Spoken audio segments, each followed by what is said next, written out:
කියලා වාඩි වෙලා ඉන්නකොට දැන් පේපර් එක උඩ දෙන්න. දැන් පේපර් එක අතට ගත්තකම ඉස්සර මොකද කරන්නේ?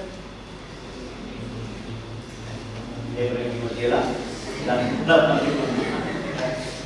හරියට සෙකන්ඩ් පේපර් එක අතට හම්බුනා සාමාන්‍ය දැන් ඔය අවුරුදු 2-3 වගේ ඉඳලා පේපර් එකට වැඩිපුර විනාඩි 10ක් වෙනවා. ඒක හරි හොඳ වැඩක්. ඒක යෝජනා වෙච්ච වෙලාවේ මම අර කැමැත්තෙන් ඉන්න දෙයක් නේ. පේපර් එකක් අතට හම්බුනම දරපඩස් ගාලා ලියන්න බෑ නේ. ළමයට ප්‍රශ්න තෝරා ගැනීමක් කරන්න අවස්ථාවක් එන්නේ නැහැ. හතරක් දිලා හතරම ලියවන්න තෝරා ප්‍රශ්නයක් නැහැ. මේක 8කින් හතරක් තෝරන්න. හරි. එතකොට ඔයාලා මේ විනාඩි 10 ලෝභ නැතුව පේපර් එකේ ප්‍රශ්න ටික තෝරගන්න පාවිච්චි කරන්න. ඒකට ටිකදී සමහර බෑන විදිහට ගන්න. පොලේ ඉස්සරහ මොනවද ලියන්න තමයි බලන්නේ. නෑ ඒක කලබල එපා. හරි වැඩමක් කියනවානේ. ඉස්සරෝම පේපර් එක බෙදාගෙන යනකොට මුලින්ම දැන හැංගීම තමයි. සත්‍යෙ පිසික්ස් නැති පිසික්ස් මොනවද මන් දන්නේ? දන්නේ නෑ. කියලා හිතෙනවා. ඒකට බය වෙන්න එපා. ඒක සාමාන්‍ය තත්ත්වයක්. වැඩේ යනකොට එනවා ඉතින් ඉස්සරෝම සතුටින් පේපර් එක ගන්න මේක අනිවාර්යයෙන්ම මම දන්නවා කියනවා. අනිවාර්යයෙන්ම මම දන්නේ මේ ප්‍රශ්න දෙකට විශ්වාසය ගන්න. අරගෙන ප්‍රශ්න අටකට කියවන්න. කියවන්න කියන්නේ මුලින් ඉඳන් ඔක්කොම කියවන්න නෙවෙයි. ගොඩක් වෙලාවට එසේ ප්‍රශ්නවල පොඩි රූපයක් එක්ක එහෙමනේ කතන්දරේ කියන්නේ. රූපේ දිහා බලලා උඩින් නිකන් උඩින් පල්ලේ උඩ තියෙන විස්තරයේ ඡේදයෙන් පොඩ්ඩක් කෙටියෙන් කියවන්න. එතකොට අවබෝධයක් එනවා මොන වගේ පිට මේක ඇවිත් තියෙන දැන් ගන්න යාන්ත්‍රික විද්‍යාව කිව්වට යාන්ත්‍රික විද්‍යාව එන්න පුළුවන් කොටස් ගොඩක් තියෙනවා. මේක ප්‍රමාණ චලිතයද මේක ද්‍රවස්ථිති විද්‍යාව බර්නෝලි මූල ධර්මයද එහෙම නැත්නම් කාර්ය ශක්තිය ශ්‍රමතාව වලින් ආව එකක්ද ඒ වගේ මොකෙන්ද මේක ඇවිත් තියෙන්නේ තාපේ ගානට තියෙන්නේ සංනායකතාවයේද සංවමනයේද එහෙම නැත්නම් ප්‍රසාරණයේද එහෙම නැත්නම් තාප රෝමාවේද වායු වලින්ද එහෙම නැත්නම් දෙක තුනක් මික්ස් වෙලා කියලා කියවන්නේ ඔය යක්ති ඕගලන්ට හරි ලස්සන සතුටක් දැනෙයි අඩි මේ වගේ එකක් අපි බලන්නේ කරා හැබැයි ඒක වෙන්න නම් පස්තියේ කරපු ටික අප්ඩේට් වෙනවා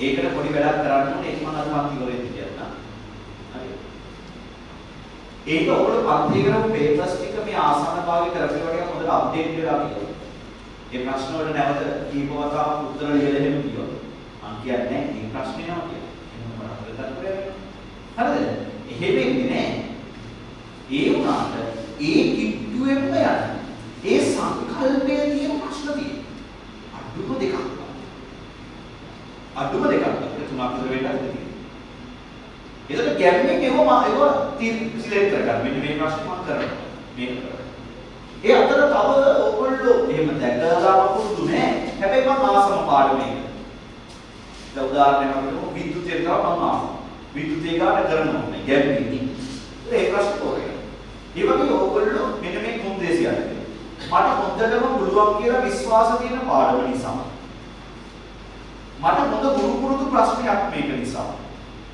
කියන කොන්දේසි මත නිර්ණායක මත ප්‍රශ්න හතරක් තෝරගන්න දැන් ඕගොල්ලන්ට හම්බෙන්නේ ඉස්සරෝම පොඩි පොතක් ද්‍රවයන් පොඩි පොළ නෙවෙයි හම්බෙන්නේ පොඩි පොතක් අපි කිව්වම දාමු ඒක ඉස්සරෝම ඉන්ඩෙක්ස් නම් එක විතරයි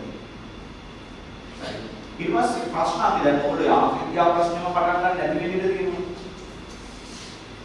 මම රචනායක අපි යෝග රචනායක පස්සේ වෙලාව කියනවා දැන් අපි ඔයගොල්ලෝ තෝරගන්නේ 7 වෙනි රචනාව පැහැදිලිව ප්‍රශ්නක් කියලා ප්‍රශ්නාංක පැහැදිලිව දාලා අණුවක්ක පැහැදිලිව දාලා ඒ අණුවක්ක යටතේ හරියට උත්තර දෙන්න මොකද එහෙම නොවුනත් අදාළ අංකයට නෙවෙයි නම් මේ උත්තරේ දෙන්නේ එක අණුවක්ක නොලැබෙන්න ඉඩ තියෙනවා ප්‍රශ්නාංක විතර කරලා පේපර් බලන්න බෑ ඉතින් ප්‍රශ්නාංකයට හොඳ අවධානයක් දෙන්න ඒක නිවැරදිව හරියට බලන්න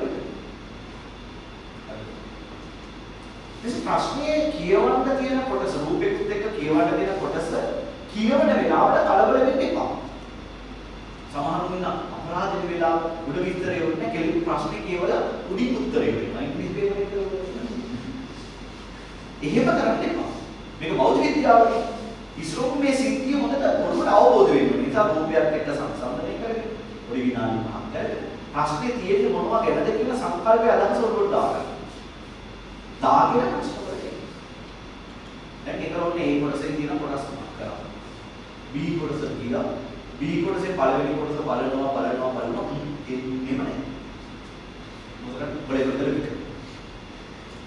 දැන් අපි ඊට පස්සේ B ගේ දෙවෙනි කොටසත් බලන්න. සමහර B ගේ පළවෙනි කොටස ඩක්ටරට සම්බන්ධයක් තියෙනවා. සමහරවිට ස්වාධීන වෙන්න පුළුවන්. සමහර පළවෙනි කොටස නැති වුණාට දෙවෙනි කොටස එකක් කරන්න පුළුවන් ඉඩ තියෙනවා. එහෙමත් ඇයි B කොටසම හරියට නේ එහෙනම් C කොටස තියෙනවා. සමහර B කොටසයි C කොටසයි ස්වාධීනයි. සමහර අපරාධ B කොටස වලින් ඉඳ දානත් ඇරලා. එතන ගියාම ඉතින් A B C D E F G එකකුත් තියෙනවා. බැරි වෙලාවක B විතර. B හිත දාන මත ඇරලා එතන ගියා කරන්න තිබ්බා. ගෙදරාත් වම දකින්න. දැන් B බැරි වුණොත් බැරි වෙන්නේ නැහැ. අපි හිතමු බැරි වෙනවා කියලා. ඒ වුණොත් C කෙනෙක් බලන්න එහාට යනවා. හරි. ඒ මොකද අදාළ කොටස් වලට එක්ක ඉඩ තියන්න නැති වුණා කමන්නේ. දැන් අපි A කොටස කරා. B නැතුව උඩ C නම් කරන්නේ C දාලා ලියන්න. අන්තිම B කරනවා නම් B අන්තිම පිළිවෙත් හරියට පැහැදිලිව ප්‍රශ්නාංකය අපල දාලා දෙන්න ලක්නවා. එහෙම නැත්නම් යා සමීකරණයක් පොඩි කොටසක් ලියන්නේ ඒක අදාළ ඉඩ තියලා ලියුවත් කමන්නේ. දැන් අපි මෙහෙම හිතමු. දැන් මට පළවෙනි ප්‍රශ්නේ කරගෙන ගියා. මේ පැත්තේ සම්පූර්ණ පිටේම ලියුවා. ඊළඟ පිටේ භාගයක් ලියුණා මෙතන. දැන් අපි රටේ ආර්ථිකය ගැන ඉඳලා අපරාධ කියනවා ඒක මෙතනින් පටන් ගන්න දෙවලි ඈ. අවදාව ස්ථීර වශයෙන් ඔබට පටන් ගන්න ඕන අලුත් පිටකින් අලුත් පොඩි. අපි දැන් මේකේ මේ පැත්තේ ලියුවා. මේ පැත්තේ මගට ලියුවා. ඒතර මේ පිළිවිතර අලුත් පොඩේකින් මගට. තේරුණාද කියන එක?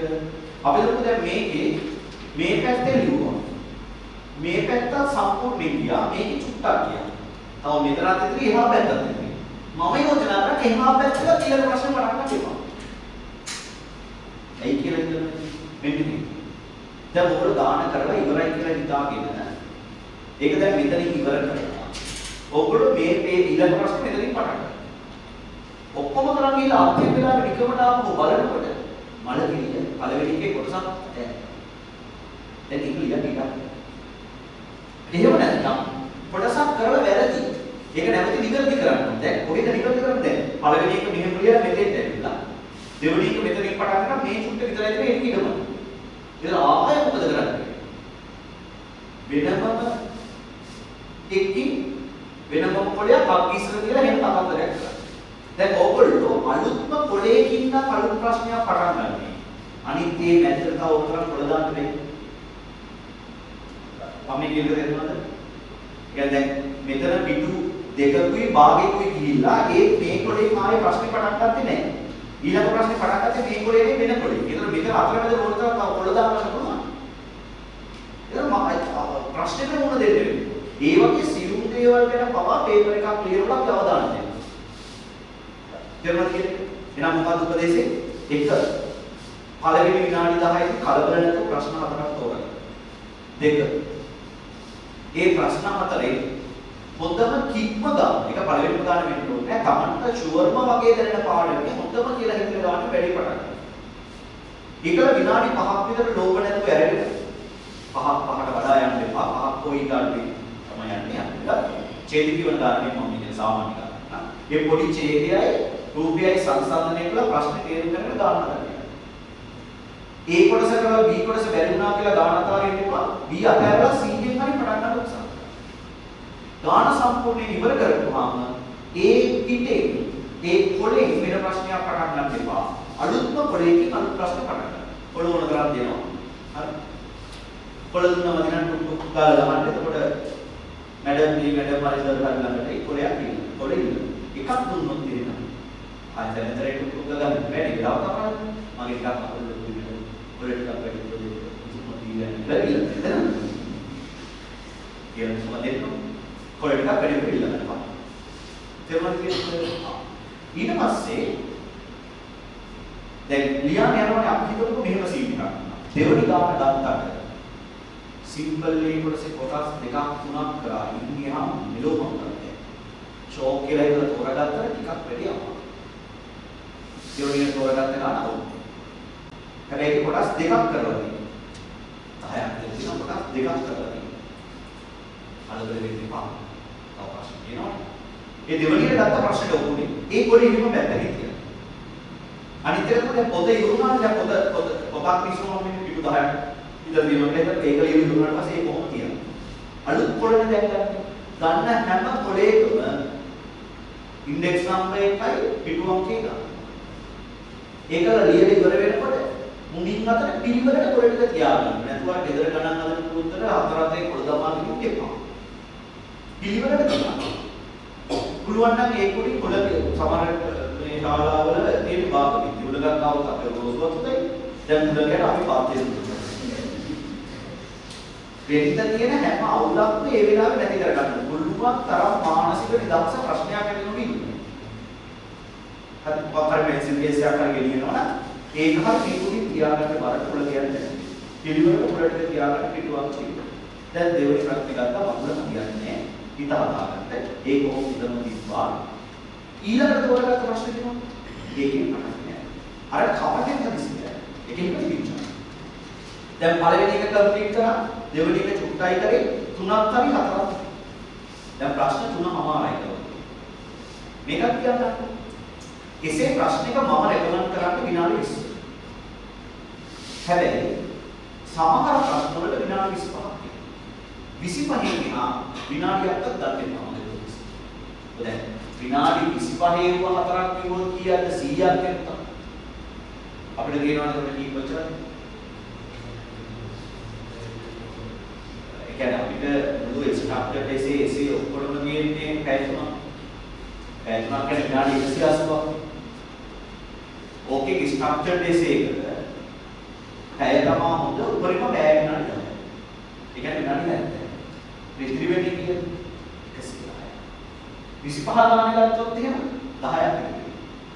ඔය කිව්වට කියන්න බෑනේ. අන්තිම මොහොත හිර කරගන්න එපා. අන්තිම මොහොතේ ප්‍රශ්නයක පොඩි කොටසක් අඩුවෙන් කරලා හරියි. ප්‍රශ්න හතර ඉවරයි කියන එකේ පොඩි තියෙන පොඩි ගැප්. ඔයගොල්ලෝ පස්සේ අර කියන්න. එහෙනම් අන්තිමට මෙහෙම ප්‍රශ්න තුනයි කරලා තියෙන්නේ. දැන් තමයි හතරවෙනි ප්‍රශ්නේ පටන් ගන්න තියෙන්නේ. ඒ ප්‍රශ්නේ කරන්න වෙන්නේ මාර බීඩනේ කියන්නේ ගාන කිය වෙන්නේ. දැන් විනාඩි 10යි. අර ඕමා විනාඩි 10යි තව 5යි කියනකොට මෙහෙම රත් වෙනයි. අන්තිම ගෙදරට බලමු දැන් හදන්න ලේසි නෑ. ඊට හොඳයි මෙහෙම විනාඩි 10ක් ඉතිරි. පළවෙනි ප්‍රශ්නේ කම්ප්ලීට්. දෙවෙනි එකේ ටිකක් ඉතිරි. 3යි 4යි කරලා තියෙනවා. එතකොට දැන් මොකද්ද අපිට තියෙන අවුල? දෙවෙනි එකේ කුට්ට කම්ප්ලීට් කරගෙන මේක ලොකු පීඩනයක් නෑ. මොකද ඔය තියෙනවා 4ක් කරලා තියෙනවා. ඉතින් මේ විනාඩි 100 තුල ප්‍රශ්න 4ක් කම්ප්ලීට් නැත්නම් ප්‍රශ්න 4ක් කරන්න උත්සාහ කරනවා. ඉතින් අපි යෝජනා කරන විනාඩි 25ක් කියලා. විනාඩි අපි හිතමු දෙවෙනි ප්‍රශ්නේ නැත්නම් තුන්වෙනි ප්‍රශ්නේ කියන්නේ ඔයාලට විනාඩි 25ක් ගිහිල්ලා. තව පුංචි කොටස් දෙකක් තියෙනවා ඉස්සෙ තියෙනවා. කියවලා බැලුවා. උත්තරේ සීක්කෙත් නැහැ. ගන්න අමාරුයි. ඔළුවට එන්නෙම නැහැ. දැන් විනාඩි 25ක් ගන්න. උත්තරේ ගන්න පුළුවන් නම් තව විනාඩි 2-3ක් කරලා ඉවර කමන්නේ. අපි දුන්නේ එන පාඩක්ම නැත්තම් උත්තරේ. ඒක දිහා දැන් බලාගෙන උත්තරේ නැගිලා ඉන්න එපා. අනේ මට හිත හදාගෙන මේ ප්‍රශ්න දෙක අකාරින් හිතෙන්නේ. සමහරේ කොටස් දෙකට මේක ලකුණයි යම් වෙලාවක ලකුණු C. ඒක වෙන්නේ කොහොමද විනාඩි 10ක් 15ක් උත්තර කරන්න එපා. කොටස් E කොටසයි F කොටසයි දැන් බැරි වුණා නම් ඒක පුංචි උත්තර දෙක ලියලා දෙනවා මම හිතේ එන්නේ නැහැ. හිත හදාගෙන අනිත් ප්‍රශ්නේ පටන් ගන්න. අවුල නැහැ. පස්සේ උත් බලලා අමුත් කොටයක් මැදට දාලා ලියන්න පුළුවන්. අපි අමුත් කොටවලින් බලන්න. විනාඩි 25කට වඩා ඉන්න එපා. පොඩ්ඩක් හරි ඉන්නොත් යන්න. ඉස්සරහට. තේරුණාද කියන්නේ? ඔව්ද? දැන් එතකොට මම අර කියාගෙන ආවේ දෙවෙනි කොටසේ කියනවා දැන් යන්න බැරිුණා ඒක දාන්න. දැන් ප්‍රශ්න තුනකුයි අර කොටසකුයි ඉතිරි වෙලා ඒ කොටස වෙච්ච එක මෙහෙම වෙනවා. දැන් දෙවෙනි ප්‍රශ්නේ සිම්පල් A කොටසේ කොටස් දෙකයි කරේ. එතනින් එහාට ටික දැන් A කරුවා B කරුවා C කරුවා බෑ. ඒක දිහා මම අර කලින් කිව්වාගේ බැයි නම් හැපි හැපි ඉන්න එපා. සාකරලා ඔයගොල්ලෝ කියන විනාඩි 10ක් වගේ යනකොට මේක ගොඩ දාන්න බෑ. මොකද විනාඩි 35ක් ගතලා උඩ දාන්න බෑ කිව්වොත් ආයෙ නැහැ. මොකද ඒ වෙලාව ගතලා ඉවරයි. වෙන එකකට යන කාලෙ. විනාඩි 10ක් වගේ අපිට දැනුණොත් මේක මම තෝරාගත්ත කොට දාන්න අමාරුයි කියලා හිත හදාගෙන නවත්තලා ඊළඟ ප්‍රශ්නයට යන්න කිව්වොත්. එතකොට එතන විනාඩි 10ක් ඕගොල්ලෝ විනාඩි 15ක් ඕගොල්ලෝ ඉතිරි කරගත්තා. දැන් විනාඩි 25ක් කියන ගානේ ඕගොල්ලෝ දෙවෙනි ගානේ ගත්ත විනාඩි 10ක්. ඒක තව 15ක් ඉතිරි අපි ඕගොල්ලෝ ස්ටෑන්ඩඩ් ෆයිල් විනාඩි 10ක් කියලා තියාගෙන ඉන්නේ. තේරුණා කියන්නේ. එතකොට ඕගොල්ලන්ට වෙලාව ඉතිරි වෙනවා. අර අරකට වෙනුවට විකල්ප ප්‍රශ්නට යන්න. ඔබට එකක් තෝරලා ඉවර කරා. දෙවෙනි එක මගේ හිරුණා. තුන්වෙනි එකක් ඉවර කරා. හතරවෙනි එකක් ඉවර කරා. දැන් දෙවෙනි ගානකට විකල්පයක් තියෙනවා. අපි තුමා හරියට එකක් තව පුළුවන් එකක් තියෙනවා. අරක විසි කරන්නේ නැහැ. තාම කපලා දාන්න දෙන්නේ නැහැ. අපි තෝරගත්තා දැන් ඊළඟට හරිය හයිව ප්‍රශ්නයක් මොකක් හරි හොඳ ඒක කරගෙන. හරවල වෙන්න දැන් කාලේ තියෙනවා. අතෙන් වැයුනේ විනාඩි 10යි. දැන් ඒක පටන් ගත්තා කියලා අර කපලා විසි කරන්නත් එපා. අන්තිම වෙනකම් ඒ ප්‍රශ්නේ දැන් සමහරවිට බීම නැති වුණා චලිත ප්‍රමාණය ලියා ගන්නවා. ලියාගෙන අමුණන්ට යන මොහොතේ තීරණය කරන්න. දෙවනියට කරලා මගනාවක්ත වේගද හොඳ ටිකක් හරියුනේ. ඒ වෙනුවට ගත්ත විකල්පයකට ටිකක් හරියුනද ඒකේ වඩා සාපේක්ෂව පොඩටම කරුවා කියලා හිතන්නේ අමුණා. කෙනෙක් තමයි පහමෙන් මොනවද කමන්නේ නැහැ. මම ඒකත් කියන්නේ. පහ ප්‍රශ්න පහක් දරුවෙක් කරලා කිව්වොත් හරි ක්‍රමයේ තමයි පස්වෙනි එක කරලා කියන එක කපලා ඉතින් බලන්න. හරි ක්‍රමයේ නම් සමහර ගුරුවරු ඇතර මානසිකව බලලා ප්‍රශ්න පහක් බලලා අඩු ධම්ම කියන කපටිල දෙනවා නම් කියන්නේ නැහැ. ඒව අමුතන්තම ඕන නම් ෂුවර්ම නැති එක අන්තිමට මම පොඩ්ඩක් මේ විදිහට. නැත්නම් අපි මොකද දෙවෙනි එකේ කරලා තියෙන කොටස් දෙකයි අන්තිමට තෝරලා තියෙන්නේ කොටස් 7-8ක් කරලා. එතන ඒක කලදායි ඒක අමුණන්න අර කමුණන්න නැති. අමුණන්න ඕන චුට්ටක් කරලා එකක් වෙනවා. කොහොම හරි try කරන්න ප්‍රශ්න 4ක් කම්ප්ලීට් කරන්න. ඒ කම්ප්ලීට් කරගත්තා පස්සේ ඕගලන්ට අනිවාර්යයෙන් විනාඩි 10ක් ඉතිරි වෙනවා. විනාඩි 10ක් ඉතිරි වෙනවා. 25 ගානේ ගත්තොත් 4ට 100යි. මෙතන 110ක් තියෙනවා. අතන පැය විනාඩි 10ක් ගත්තා ස්ට්‍රක්චර් එකේ. විනාඩි 10ක් ඉතිරි. ඒ විනාඩි 10ක් ඒගොල්ලෝ කරන්න ඕනේ.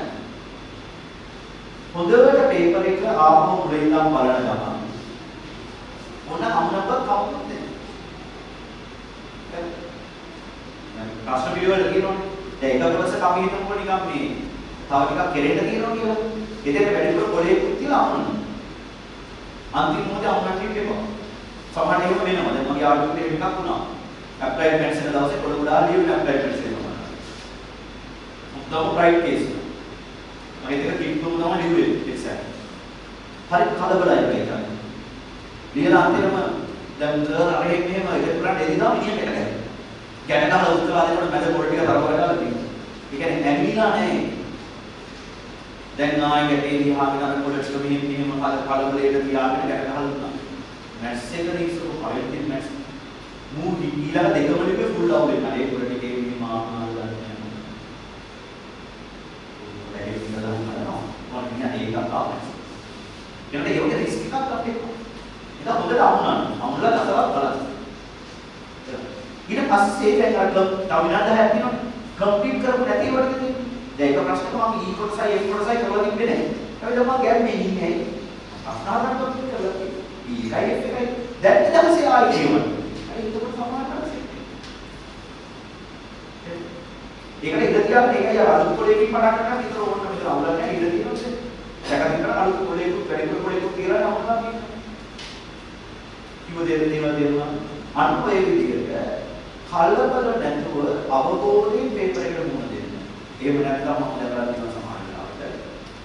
ගොඩාක් දක්ෂකරුවෝ පේපර් ගොඩාක් පන්තිය කරලා කියලා විභාග මානසිකත්වයේ තුළ පේපර් එකට මුහුණ දීලා බැරි වෙනවා කියලා ප්‍රතිඵලය සෑහෙන කාට කරගන්න අවස්ථාවක්.